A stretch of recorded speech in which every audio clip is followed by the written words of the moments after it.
భయానక సంఘటనలు జరిగినవి నిజమా లేక మనోవిభ్రాంత్యా?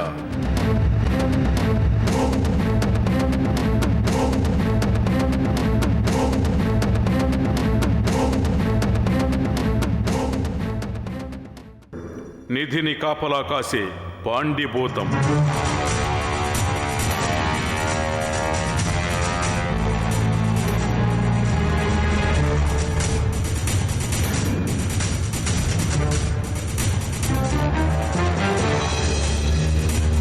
బండరాయి మీద ఉన్న నిధి రహస్యం తెలిపే అక్షరాలు చదవలేకపోతే మతి భ్రమిస్తున్న మాయాజాలం.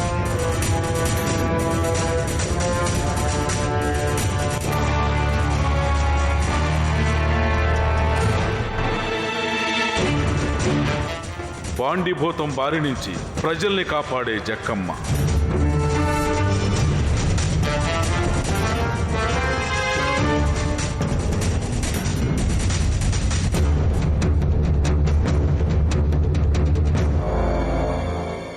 నిధులంటే ఎవరికి మాత్రం ఆశ ఉండదు. కానీ మీలో ఎవరైనా ప్రత్యక్షంగా నిధిని చూశారా?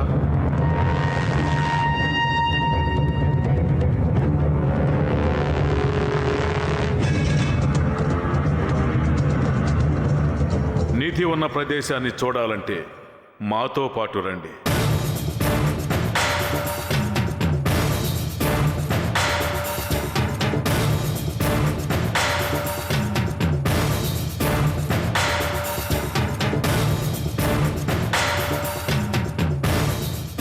ఒక గ్రామంలో 1000 సంవత్సరాల పైగా బంగారం, వజ్రాలు, వైడూర్యాలు ఉన్న లంకెల బిందెలు మట్టిలో పాతిపెట్టబడి ఉన్నాయట.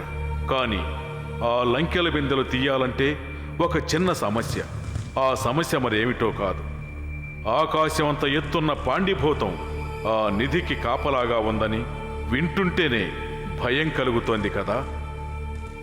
రండి, పాండిభూతం నిధిని కాపలా కాస్తున్న ఆ విచిత్ర గ్రామానికి వెళదాం.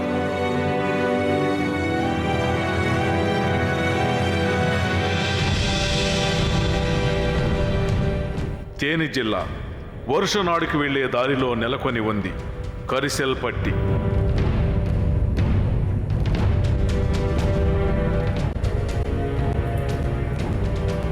నిర్మానుష్యంగా ఉన్న రహదారి, బాగా ముదిరిపోయిన నల్ల తుమ్మ చెట్లు,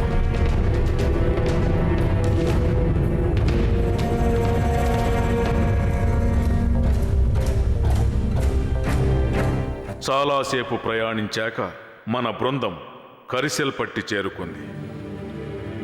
హడావుడి వాతావరణం లేకుండా సహజంగా ఉంది ఆ చిన్న గ్రామం.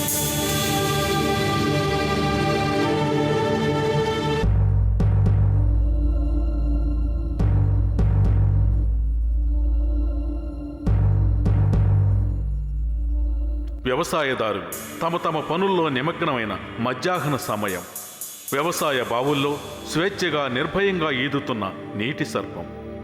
గ్రామస్తుల్ని మెల్లగా మాటల్లోకి దింపి నిధి ఉన్న ఆ ప్రదేశం గురించి అడిగాం. నవ్వుతూ మా వైపు చూసి దూరంగా ఉన్న ఒక నిర్జన ప్రదేశాన్ని చూపించారు. ఆ ప్రదేశాన్ని సమీపించాం. చుట్టూ కొలువై ఉన్న పర్వతాలు,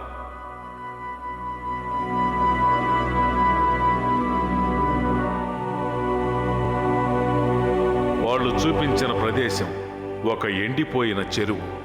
ఆ చెరువు నిండా తుమ్మ చెట్లు, ఆ చెట్ల కింద ఒక బండరాయి.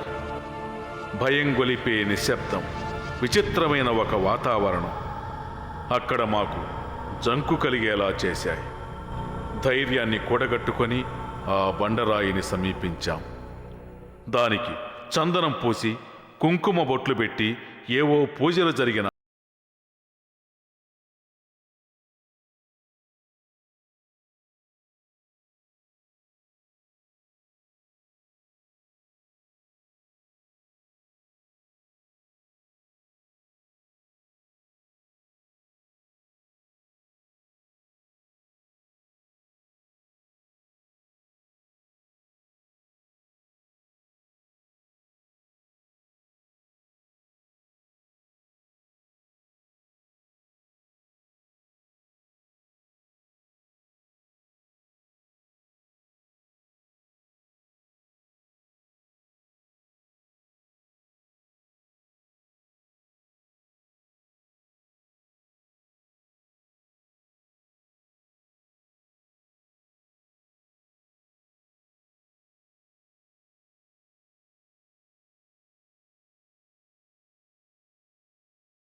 కంటికి సాధారణంగా కనిపిస్తున్న ఆ రాతి గురించి ఆ గ్రామ ప్రజలు చెప్పే విషయాలు మనల్ని భయభ్రాంతుల్ని చేస్తాయి. లంక బిందులు ఉంటే ఆ పాండిపుత్రం కాపలా ఉంటుంది వాటికి, లేకపోతే జక్కమ్మ కాపలా ఉంటుంది. వీళ్ళిద్దరే కాపలా వాటికి. ఎవరు అక్కడికి వెళ్ళి రాత్రిపూట పడుకొని కూడా ఉనుకోరు. 1000 సంవత్సరాల పురాతనమైన ఆ గ్రామానికి ఆ విచిత్రమైన రాయి ఎప్పుడు ఎలా వచ్చిందనేది ఎవ్వరికీ తెలియదు.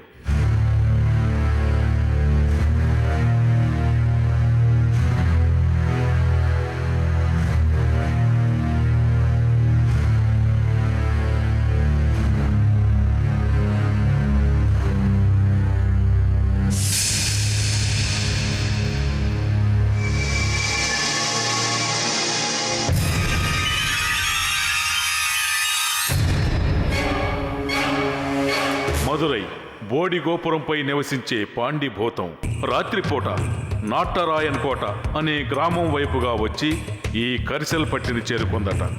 అప్పుడు ఎదురుగా కొందరు బంగారం, వజ్ర వైడూర్యాలతో కూడిన సంపదను తీసుకొస్తున్నారట. వాళ్ళని పాండిభూతం భయపెట్టేసరికి వాళ్ళు ఆ సంపదను అక్కడే వదిలేసి ప్రాణభయంతో పారిపోయారట. అప్పటి నుంచి ఆ సంపదని పాతిపెట్టి కాపలా కాస్తూ ఉందట పాండిభూతం. మదురై నుండి పడమర దాకా 2 దారులున్నాయి. ఒకటి రాణి మంగమ్మ ఇదిగి ఉత్తరంగా ఎళ్ళద్ది. ఇంకో దారి మధుర నుంచి జక్కమ్మ గుడికి దక్షిణంగా తిన్నగా నాటురాయన్ గుడి దాకా ఎళ్ళద్ది. కోటుభూతం, పాండిభూతం ఈ నాటురాయన్ ఆలయం దగ్గరికి రాత్రి 11:30 నుంచి 1:30 లోపు వెళ్ళి వస్తూ ఉంటాయి. ఆ రోజుల్లో జమీందారుల కాలంలో తెల్లోళ్ళు ఆ దారిన గుర్రాల మీద వెళ్తా వస్తూ ఉండేవాళ్ళు. ఆ ఎళ్ళొచ్చేటప్పుడు డబ్బు సంచులు తీసుకొస్తా ఉండేవాళ్ళు. బోడి జమీందారు, కండపనూరు జమీందారు, పెరీకుళం జమీందారు శిస్తులు వసూలు చేసుకునే ఈ దారిని వచ్చేవాళ్ళు మదురై వెళ్ళడానికి. వాళ్ళు మదురైకి వెళ్ళేటప్పుడు ఇక్కడ ఈ పాండిభూతం, కోటభూతం, నాటురాయన్ కోయిల్ దగ్గర అటు ఇటు తిరగతా ఉండేవి. ఇదిగో ఇక్కడ ఈ పాలబోరంలో వాళ్ళు ఎదురుపడ్డారు. వాళ్ళ దగ్గర చాలా డబ్బులున్నాయి. డబ్బంటే బంగారం, వజ్రాలు ఉండయి వాళ్ళ దగ్గర. పాండిభూతం వాళ్ళని కొట్టేసింది. అప్పుడు వాళ్ళు ఆ డబ్బు మూటలు కింద పడేసి మైకంతో కింద పడిపోయారు. వాళ్ళు కింద పడగానే కాసేపటికి లేచి భూతాన్ని మమ్మల్ని వదిలేయండని వేడుకున్నారు. భూతం వాళ్ళని వదిలేసి ఆ డబ్బు మూటలు తీసుకుని భూమి లోపల దాచిపెట్టేసింది. ఆ నిధిని ఎలా బయటకు తీయాలన్న రహస్యం ఆ రాతి మీదనే రాసి ఉందట. కానీ ఆ రహస్యాన్ని తెలుసుకోవాలని ప్రయత్నించే వాళ్ళ గతి అధోగతి అనట. ఎవరో చదవడం తెలిసిన వాళ్ళు వచ్చి మొదట్లో చదివినారంట. వాళ్ళు సగం చదవగానే వాళ్ళకి మధ్య నుంచి పోయి పిచ్చి పట్టి వెళ్ళిపోయారంట అని పెద్దవాళ్ళు చెప్తా ఉంటారు. ఆ తర్వాత ఎవరో చేతపడి చేసేవాళ్ళు వచ్చి అక్కడ తవ్వి చూశారంట. పాతాళానికి చేతపడి పెట్టి తవ్వారంట. కొండకు చేతపడి చేస్తున్నప్పుడు మధుర గోడి గోపురంలో పాండిభూతం పడుకొని ఉన్నాడంట. ఒరే పడుకొని ఉన్నాడు, తొందరగా తవ్వుదాం అనుకున్నారంట. వీళ్ళు అనుకుంటుండగానే పాండిభూతం లేచి కూర్చున్నాడు. ఒరే లేచాడ్రా, పదండ్రా పారిపోదామని వీళ్ళు కోతుల నుంచి లేతొచ్చే లోపలే పాండిభూతం వచ్చి వాళ్ళని కొట్టి ఆ గోతులోనే పడేసిందంట. ఆ రోజుల్లో ఒకతను దగ్గర 70-80 సంవత్సరాల క్రితం ఈ ప్రదేశానికి ఆ మాంత్రికుడు వచ్చి బాగా పరిశీలించాడు. వచ్చి ఈ బండ మీద అక్షరాలని చదువుతా ఉన్నాడు. అతను అక్షరాలను మొత్తం చదివి పూర్తి చేసేసరికి భూమి లోపల ఉన్న నిధి ఇతని కళ్ళకు కనపడింది. కళ్ళకు కనపడి తవ్వి తీసుకుందామని అనుకునే లోపు ఆ పాండిభూతం వచ్చి మాంత్రికుడిని కొట్టడం, ఆ మాంత్రికుడు కింద పడి చనిపోవడం వల్ల నిధి తవ్వలేకపోయాడు. ఆ తర్వాత ఎవరు అక్షరాలనే చదవలేకపోయారు. ఇదే చివరిగా జరిగింది. 50 సంవత్సరాల క్రితం బాగా చదువుకున్న ఒక వ్యక్తి ఎంతో ప్రయాసపడి ఆ రాతి మీద రాసి ఉన్న దాన్ని చదవటానికి ప్రయత్నించాడట. దాదాపుగా 3 వంతులు చదివేసరికి ఆ వ్యక్తికి ఉన్నట్టుండి పిచ్చి పట్టిందట. 20-30 సంవత్సరాల క్రితం నాడు ఒకడు బాగా చదువుకున్నాడు వచ్చి అందుట్లో ఏం రాసి ఉందో తెలుసుకోవాలని ఆ అక్షరాలన్నీ చదవటం మొదలుపెట్టినప్పుడు ఆ అక్షరాలు చదువుతుండగానే ఇంకా వాడు సగం కూడా చదవలేదు. అప్పుడు వాడికి పిచ్చి పెట్టినట్టుగా అయిపోయి వాడు ఎటో వెళ్ళిపోయాడంట. ఆ తర్వాత వాడికి ఇప్పుడు కూడా ఇంకా నయం కాలేదంట. కరిసెల్పట్టి గ్రామానికి చెందిన వారు ఆ నిధిరాయి పక్క నుంచి దాని కిందికి గుంట తవ్వారట. దాని లోపల నుంచి ఒక పాము వచ్చి వాళ్ళని కాటేసిందట. ఒక వ్యక్తి స్పృహ తప్పి పడిపోగా మిగతా వాళ్ళు భయంతో పారిపోయిన సంఘటన కూడా జరిగిందట. ఈ కనబడేవన్నీ పొలాలే. 4-5 దున్నుతున్నారు. దున్నిన తర్వాత పైప్ సెట్లో నీళ్లు తాగి స్నానాలు చేసి భోంచేసి పడుకున్నప్పుడు ఒరేయ్ రాయి చూస్తే కింద లంకి మీద ఉంటాయట్రా అని వాళ్ళందరూ కలిసి ఆ రాయి పైకి లేపు చూస్తే అందులో నాగుపాము ఉంది. పావును చూడగానే వాడు భయపడి పావును కొట్టేశాడు. పావును కొట్టగానే వాడు కాసేపట్లో కింద పడి చచ్చిపోయాడు. మిగతా 4 మైకొంచి పడిపోయారు. ఆ తర్వాత హాస్పిటల్ తీసుకెళ్తే 2 బతికారు, 2 చచ్చారు. ఇంత కోపం కలిగిన పాండిభూతం ఆ గ్రామస్తులకి ఎంతో సహాయకారిగా కూడా ఉంటుందట. రాత్రిపూట ఒంటరిగా వచ్చే వాళ్ళకి భయం లేకుండా ఉండేందుకు కొందరు మాట్లాడుకుంటున్నట్టుగా శబ్దం వస్తుందట. ఆ గ్రామస్తులు కొందరు పాండిభూతం ఆ చెరువులో ఈత కొట్టడం కూడా చూశామంటున్నారు. 1956లో నేను నాతో చదివిన ఒకతను వస్తా ఉండాం. అతను చనిపోయాడులే. ఉరిగడ్డి బండి మీద తీసుకొస్తున్నాం. నా స్నేహితుడు బండి తోలుతా ఉన్నాడు. నేనేమో వెనకాల నడుస్తూ వస్తా ఉండా. బ్యాటరీ లైట్ వేసుకుని వస్తా ఉండా. అక్కడికి వచ్చేసరికి నువ్వు బండి తోలు, నేను బ్యాటరీ లైట్ వేస్తానన్నాడు నా స్నేహితుడు. అప్పుడు పాలోరని నిండా ప్రవహిస్తుంది. వీడేం చేశాడంటే బ్యాటరీ లైట్ నీళ్ళలో వేస్తా ఉన్నాడు. ఆ నీళ్ళేమో ప్రశాంతంగా ఉన్నాయి. నేనేమో బండి తోలుతా ఉండా. ఏందిరా వీడు బ్యాటరీ లైట్ నీళ్ళల్లో వేస్తున్నాడు అని నాకు కూడా అనుమానం వచ్చింది. ఎందుకంటే పెద్దోళ్ళు ఎప్పుడు చెప్తా ఉంటారు, ఇక్కడ పాండిపోతం ఉంది, కోటపోతం ఉంది, ఇద్దరు కలిసి ఇక్కడ తిరుగుతూ ఉంటారు అని చెప్పేవాళ్ళు. నాకు అది గుర్తుకొచ్చి ఈయన్ని అడిగినా. నేను ఈయన్ని అడుగుతా ఉంటే అబ్బే ఏం లేదు, నేను ఊరికే బ్యాటరీ వేసానులే అని అన్నాడు. మొత్తానికి అది దాటేశాం.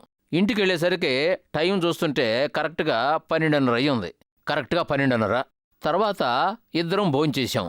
భోంచేయగానే వాడు మైకి ఉంచి పడిపోయాడు. అప్పుడు ఏం చేశామంటే ఒక మాంత్రికుడిని తీసుకొచ్చి నిమ్మకాయ మంత్రిచ్చి దిష్టి తీసిన తర్వాత ఈడు లేచి కూర్చుని అప్పుడు చెప్తా ఉన్నాడు, ఇందాక ఆ నీళ్ళల్లో ఒకడు ఈత కొడతా ఉన్నాడు, అందుకే బ్యాటరీ లైట్ వేశాను, అందుకే నీళ్లలో బ్యాటరీ లైట్ వేశాను అన్నాడు. అదేంద్రా నాకు అసలు ఏం కనపడలేదే, నీకెట్టా కనపడిందని నేను అడిగితే ఏమో నా కళ్ళకు కనపడింది, నువ్వేమో కనపడలేదంటున్నావు అని అన్నాడు నా స్నేహితుడు. కొన్ని సమయాల్లో ఆ దారిని వెళ్లే వాళ్ళని ఆపి భయపెడుతుందట పాండిపోతం. అలాంటప్పుడు ఆ గ్రామస్తుల కులదైవమైన జక్కమ్మ పరిగెత్తుకొచ్చి వాళ్ల భయాన్ని పోగొడుతుందట. కొందరి కళ్ళకి ఎత్తైన తెల్లని ఆకారంతోనూ, కొందరి కళ్ళకి నింగి వరకు ధగధగలాడే అగ్నిస్వరూపంతోనూ పాండీభూతం దర్శనమిస్తుందట. ఇప్పుడు ఇంకో విషయం కూడా చెప్పాలి. నేను 1947 స్వతంత్రం రాకముందు 1వ తరగతి షణ్ముఖరావు స్కూల్కి వెళ్ళి 4 చదువుకుంటుండేవాళ్ళం. స్వతంత్రం 15/8/1947 రాత్రిపూట వచ్చింది. 16వ తేదీ రాత్రి స్వతంత్ర దినోత్సవం జరిపిస్తున్నారు స్కూల్లో. అది అయిపోయి తిరిగి వస్తూ ఉంటే దారి సరిగ్గా లేదు, బళ్ళదారే ఉంది. రాత్రి 8 గంటలయ్యింది. 8 గంటలప్పుడు మేము 4 వస్తూ ఉంటే భయంకరమైన చీకటి. పెద్దోళ్ళు భూతం ఉంది అని అన్నారు. మాకు విపరీతమైన భయం ఇచ్చింది. ఏం చేయాలో అర్థం కాక చివరికి అడ్డదారిలో వెళ్ళిపోయాం. అలా అడ్డదారిని వెళ్తున్నప్పుడు ఈ ఓరని ఒడ్డున దక్షిణం పక్కగా ఒక ఆకారం కనపడింది. తెల్లటి ఆకారం, దగ్గర 7 అడుగుల పొడవున తెల్లంగా కనపడతా ఉంది. ఆ ఆకారాన్ని చూసి మనోళ్ళు ఎవరో మనల్ని తీసుకెళ్ళడానికి వచ్చారని మేము కేకేశాం. ఇదిగో మేము అడ్డదారిలో వస్తా ఉండాం, మీరు ఇటు పక్కకి రండి, మేము ఇక్కడుండాం అని పిలిచేసరికి ఆ రూపం అలా నెమ్మదిగా కిందకి దిగి కూర్చుంది. అలా కూర్చున్న వెంటనే మాయమైపోయినట్టుంది, కనపడలే. ఇలా భయపెట్టినా గాని పాండిభూతం ఆ గ్రామస్తులకు ఎలాంటి కీడు తలపెట్టలేదట. పాండిభూతం విహారం చేసే ఆ చెరువుని కరిసెల్పట్టి గ్రామస్తులు పాలుని అంటారట. చెరువు నీరు పాలవలే ఉండటం వల్ల ఆ పేరొచ్చింది. ఆ చెరువులోకి ఎంత నీరొచ్చినా ఆ నిధి బండరాయి మాత్రం మునగదట. ఆ చెరువులో ఎవరో స్నానం చేయటం గాని అశుద్ధం చేయటం గాని జరగదట. బహిష్ఠులైన స్త్రీలు ఆ చెరువు పక్కకు కూడా వెళ్ళరట. నాటర్సన గుడికి వెళ్ళి రావాలంటే ఇటు నుంచే వెళ్ళి రావాలి. ఇక్కడ కోనేరు ఉంది. ఈ గుడి ఏ కాలంలో కట్టారో తెలీదు. మా ఊళ్ళో ఎవరు సూతకం ఉన్నోళ్ళు కానీ బయటితే నాడోళ్ళు కానీ ఇటు పక్క రానే రారు. ఈ చెరువులో నుంచి వెళ్ళనే వెళ్ళరు. అదంతా చుట్టుకొని అటు నుంచి వెళ్తారు. ఈ చెరువులో అంటున్నోళ్ళు ఎవరు స్నానం కూడా చేయరు. అంత భద్రంగా కాపాడతారు చెరువుని. ఆ చెరువు నీళ్లు తాగినా నెత్తిన చల్లుకున్నా ఎంత దరిద్రం పట్టినా వదిలిపోతుందంటారు. పాలోరని దీని పేరు. చర్మవ్యాధులు ఉన్నోళ్ళు ఈ పాలోరని నీళ్లు తాగితే దెబ్బకి మాయమైపోతుంది అని అంటారు. ఆ చెరువు నీళ్లతోటి సంవత్సరానికి 3 సార్లు పొంగళ్ళు పెట్టి పాండిభూతానికి పూజలు చేయటం ఆ గ్రామ ప్రజల ఆచారం. మేమక్కడికి వెళ్ళినప్పుడు ఆ గ్రామ పెద్దలు తలపాగాలు చుట్టుకొని ఆ విచిత్రమైన నిధిరాయికి హారతిచ్చి పసుపు కుంకుమలు పూసి పూజలు చేస్తున్నారు.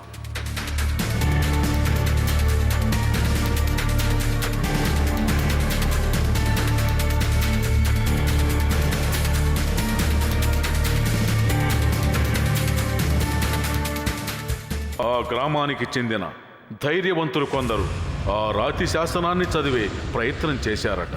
వారిలో ఒకరు దాని మీద రాసింది దేవనాగరి లిపి అయి ఉండొచ్చు అంటున్నారు. ఇది ఖచ్చితంగా దేవనాగరి లిపే.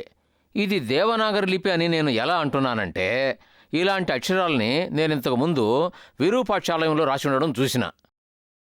ఈ అక్షరాలు ఎలా ఉన్నాయో ఆ అక్షరాలు కూడా అలాగే ఉన్నాయి. అక్కడోళ్ళని అదేం భాష అని అడిగితే దేవనాగరి భాష అని చెప్పారు. కాబట్టి దాన్ని బట్టి నేను చెప్తా ఉండా ఇది దేవనాగరి లిపి అని. నాకు తెలుసు అంటే నాకు వివరంగా తెలియదు, ఒక మోస్తరుగా తెలుసు. నేను చదివి చూసా, ఇప్పుడు కాదులే, ఇప్పుడు చూపు సరిగా ఆడడంలే. నేనప్పట్లో 40 సంవత్సరాల మునుపు చదివేలే. దీన్ని ఎలాగైనా కనిపెట్టాలని నేను ఎంతో ట్రై చేశా, నా వల్ల కాలే. ఇటీవల విరూపాక్షాలయానికి భాషను పరిశోధించే వాళ్ళు వచ్చారు. వాళ్ళు పరిశోధన చేస్తూ ఉంటే నేను వెళ్తే నాకు దేవనాగరి లిపి గురించి 2 అక్షరాలు చూపించారు. నేను మనసులో ఆలోచించుకుంటే ఆ అక్షరాలు ఈ అక్షరాలు ఒకటే. ఈ గ్రామానికి చెందిన స్త్రీ ఒకరు లంకెల బిందెలు వాటంతటవే బయటికొచ్చి 7 బంగారు పాత్రల్లో ధగధగమని మెరవటం చూసిందట. మరుక్షణమే అవి మాయమయ్యాయట. ఒక ముసలామె మేకలు మేపుకుంటూ చూసిందంట. ఆ పడమటి దిక్కున తగని మెరుస్తూ 7 బాణాలు కనపడ్డాయంట ఆమె కళ్ళకి. అవి కనపడ్డ కాసేపటికే మొత్తం మాయమైపోయాయని ఆమె చెప్పింది. ఆ తర్వాత మా అబ్బాయి ఈడే పాలు తీసుకెళ్తుంటే ఆ బండ మీద ఉన్న సామె ఈయన్ని పిలిచిందంట. ఈడు భయపడి ఒకటే పరుగు. ఈ విధంగా ఈ గ్రామంలో జరిగిన అనేక విచిత్రాలు, విడ్డూరాలు, చెరిగిపోని నమ్మకాలతో వాళ్ళు మాతో నిధి గురించిన రహస్యాలు చెప్పే కొద్దీ మాకు నిధిని చూడాలన్న ఉత్సాహం కలిగింది. కానీ నిధికి కాపలాగా ఉన్న పాండీభూతం గుర్తుకు రాగానే మెల్లగా ఆ ప్రదేశం నుంచి జారుకున్నాం.